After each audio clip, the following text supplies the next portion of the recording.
Hi everyone, this is John Forshee. I'm the Director of the River Valley Extension District, and I'm coming to you this session from the back deck of my home north of Clay Center. It is a beautiful afternoon out here this afternoon, but I want to take this opportunity to remind all of our clientele and taxpayers out across the district that my staff is still here working hard for you to deliver to you the educational resources that you need to make it through this very trying time.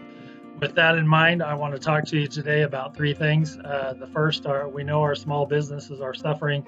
Many individuals have been laid off or furloughed from work and are possibly without a paycheck, and so that makes for trying times. I want to talk a little bit about where you might go for resources there. We also know that a lot of us, including those of us in our extension programming and our forage programming, are using some sort of social platform for virtual meetings. We are using Zoom is the product that we choose to use. We know those are great resources, but they also come with a few risks. So talk about protecting ourselves a little bit while using those. And finally, we need to hear from you. So K-State Research and Extension has put together a survey, and we'll be back to share a little bit more information about that and the other topics. In our first segment here this afternoon, I want to talk a little bit about a Zoom meeting that we had the other day. We learned a couple of things the hard way, but on that particular meeting, we had Kansas Secretary of Commerce David Tolan, Secretary of Labor Dela Garcia, along with Laurel Klein-Searles, Director of Unemployment Insurance for Kansas. They had a lot of great information for us in response to the COVID-19 pandemic, and so their entire comments are linked out on our River Valley Extension website. We have a COVID-19 tab there, and if you look under the small business resources, you're going to find the link to that, or you can go to K-State Research Extension and find that link as well, and the comments that those folks put out. A lot of good help there. KansasCommerce.gov is the website for business programs and the business help that we have, and then the Kansas Department of Labor is the first stop for all unemployment related questions. Last week in one day, the Kansas Department of Labor had 877,000 attempted calls. We know they can't service that, so use the website if at all possible to do that. And so then finally, we know that federal legislation was passed on March 27th to bring billions of dollars of additional dollars to help with small business, self-employed, and unemployed workers. We are still waiting on what all that is going to look like, and so stay tuned.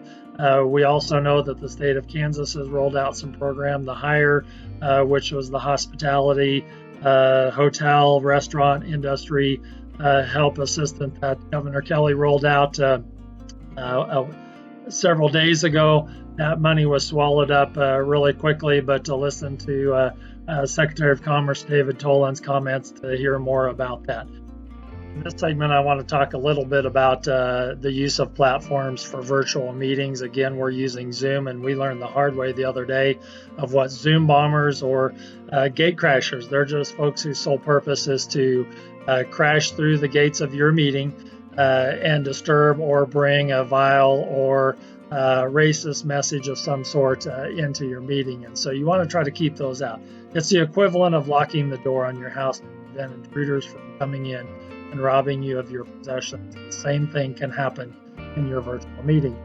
So one of the things that we made the mistake that you don't want to do is to just publicize your URL for your meeting out there in public-facing websites, social media, and that sort of thing.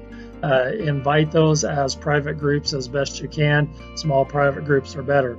If you want to invite the general public, then we suggest that you put an invitation out there that then would-be participants have to contact the host or the host facilitator.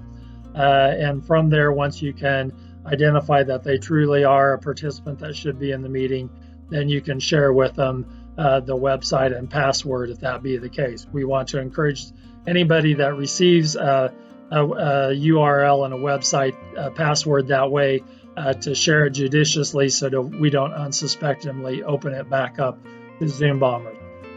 We can require all participants to sign in with their first and last name.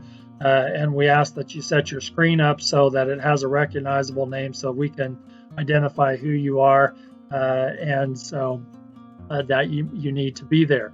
As a Zoom host, we can then hover over the name. If it's somebody that we don't think should be in the meeting, then we can simply remove them from the meeting, and once that happens, they are locked out and cannot get back in. Once we have all of our participants in the meeting, we can lock the Zoom as a facilitator, and that will prevent anybody else from entering, and that is always good. We suggest that you set it up when you set up the Zoom meeting, that the participants be muted upon entry into the meeting. And then finally, a few other things you can do. A meeting facilitator can share their screen as a PowerPoint. That's going to lock down the screen sharing function so that somebody cannot take over the screen. You can use the waiting room feature. That works good for small groups. So if you have a group of 10 or 12 people, they'll join in the meeting room, and that's the waiting room, excuse me. And then you can go look at each one of those individually and invite them all in. So it's the equivalent of receiving a knock on the door, looking through the peephole to see who it is. You recognize the face and you let them on in. That's the waiting room feature. And then, of course, you may want to disable chat in the Zoom meeting, and that will prevent those people from putting things in, Zoom bombers from putting things in the chat that you don't want. There are a lot of other resources out there. Go to your particular platform host, and they've got some educational material on how to keep your meetings safe from Zoom bombers and let you do the education that you want. Finally, I want to talk a little bit about that we need to hear from you. We know that each of us is suffering through, working through, enduring this crisis in a different way. And so K-State Research and Extension has put together a Qualtrics survey that we've got out there currently. And we ask that anyone in the state of Kansas go out and fill that out. We need to hear from you. What are your needs? What are your educational needs? What are your service needs? Those types of things. And please fill that out for us. We're going to ask a little bit of location information. We ask that you please do that. That allows us to sort it down, and so I can get information that is geared just for our River Valley district. And that allows us to go in then as agents and say, okay, in the district, this is the information we need.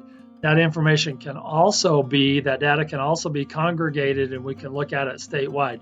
So I will have on the screen, and you will find a link on our Facebook page to go out and fill out that K-State Research and Extension survey.